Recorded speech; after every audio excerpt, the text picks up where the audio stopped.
Niyakap ng katutubo ang kanyang mag-ina sa labis na katuwaan.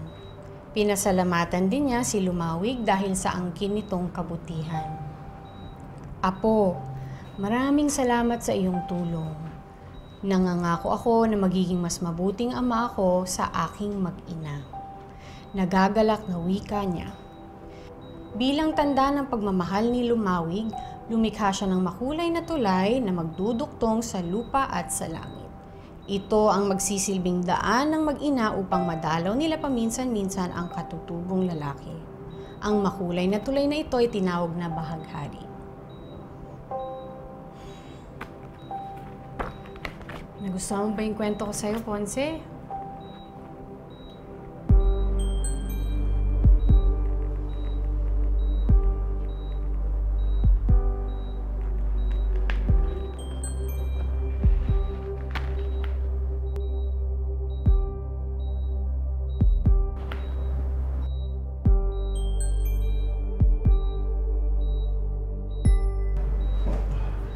Hindi talaga natin masasabing sa ngayon, we don't wanna raise false hope.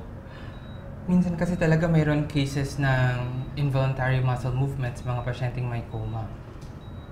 Ano kaya na nag-trigger sa biglang paggalaw niya? Hindi natin mapipinpoint sa ngayon. Basta maganda ang maayos at stable na yung vitals niya, that's a good thing. Pero Doc, may kinalaman po kaya yung pagbabasa ng kwento ni Hope kay Ponce? Maybe, maganda rin naman kasing kinakausap yung pasyente para pag okay na yung senses niya, malalaman agad natin. So, ituloy niyo lang. Sige po, Doc. Sa ngayon, I think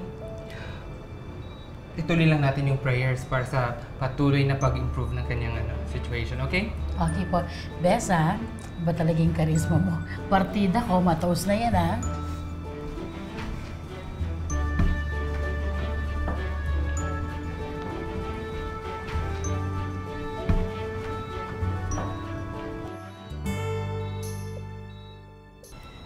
Manolo, pasensya na po. Ngayon lang po ako nakarating. Dumaan pa po kasi ako sa palengke.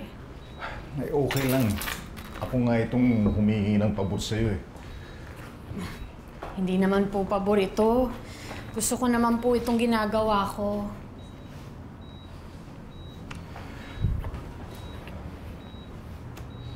Napakaswerte ng anak ko sa'yo. Salamat ho. Paano? Maiwan muna kita. May ayusin lang ako sa farm. Sige po. Sige. Salamat po.